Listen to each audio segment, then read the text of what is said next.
As a Welshman, Ni no Kuni stole my heart before the graphics even got a chance, and Ni no Kuni 2 is set to do the same.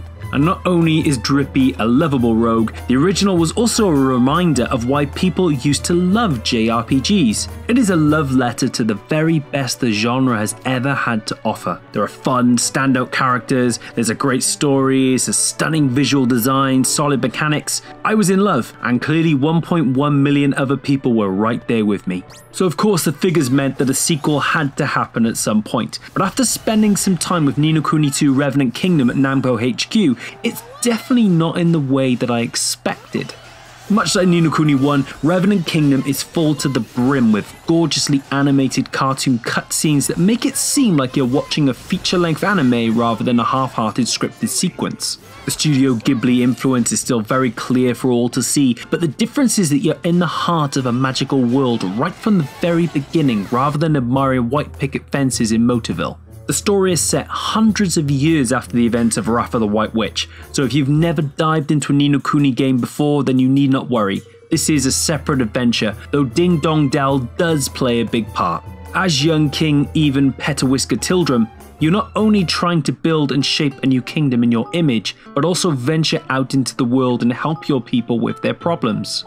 And you're flanked by a group of loyal subjects and friends, not unlike Prince Noctis. This is where my demo picked up as I started on the outskirts of a town called Goldpaw. Before I got there though, I needed to walk through an expansive, living, breathing map where I fell prey to many random battles and encounters. And the minimap looks and feels similar to the worldview in Ni no Kuni with the minimap in the top right and treasures to pick up along the way.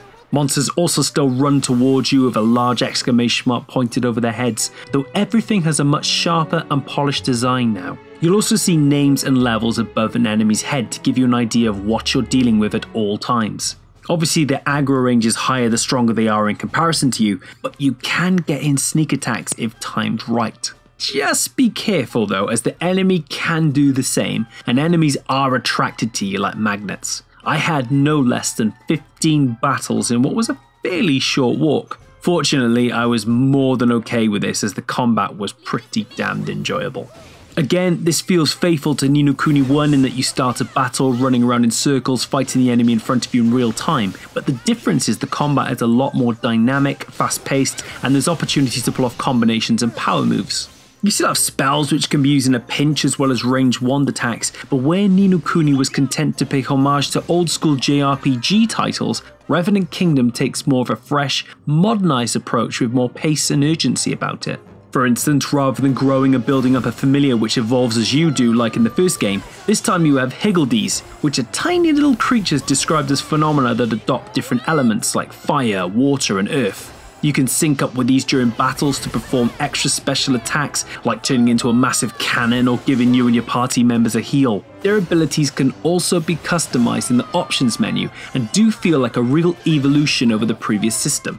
Also, the transitions between battles, for instance, feel more immediate as opposed to drawn out.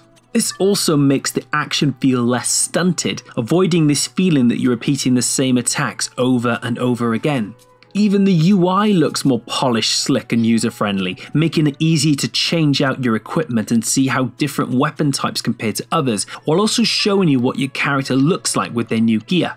Which brings me to the core of the game shown off in the demo in the city of Goldpaw. Here I walked around and talked to people to learn more about the sordid plot centered around, of all things, gambling. Goldpaw will be found in Chapter 3 of the game, and it really is a sight to behold and see with its futuristic bright coloured lights coupled with an almost Roman-like architecture with stone archways and winding streets. It's a fascinating mix, but one that's immediately striking. I had to resist the urge several times to just stop and look around and marvel at it all. The aim in this chapter is to find out why the taxes in this town have arisen.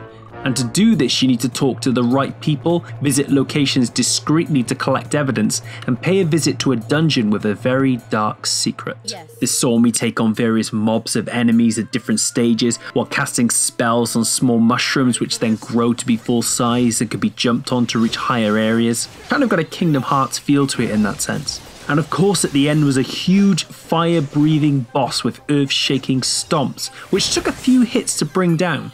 It was a nice step up in challenge, but one I felt prepared and ready for and was wholly satisfied with it by the end. And you know, the story really gripped me, and the outcome met an unexpected end, keeping me on the edge of my seat throughout. Narratively, that's not a position I've been in with a JRPG for a long time. Even Dunk, who was also at the event and isn't a JRPG fan, was drawn in by what Ni no Kuni 2 has to offer. He said, and I quote, "I'm buying this." Press events aren't the easiest of places to get completely immersed in a game and forget what's going on around you. They certainly don't rival the comfort of your own home, as there's a lot of different distractions, whoever screens, players and games. But I was glued to my monitor. I was fully sucked into Ni no Kuni 2, smirking to myself at the jokes with my headset on, probably looked like a right idiot with everyone else around me, but I was totally at ease with the mechanics and completely engaged. I had 3 other games to get through and a train to catch, and I was still debating whether to put the controller down, because after just 1 hour of play, I was absolutely spellbound. Ni no Kuni 2 Revenant Kingdom is set to be one of the best JRPGs this generation, and that is not an exaggeration. It's a far superior successor to Wrath of the White Witch than I dared dream. This is already winning awards for a reason, so get excited and get that pre-order in. You definitely want to be in Ding Dong Dell on day 1. Ni no Kuni 2 Revenant Kingdom will release on PlayStation 4 and PC on March 23rd, 2018. Thank you very much for watching. Don't forget to like and subscribe. If you've got any comments to make, drop them in the section below. Love to hear from you. If you've got any questions about Ni no Kuni 2 ahead of launch, happy to answer anything I can, and we will see you next time.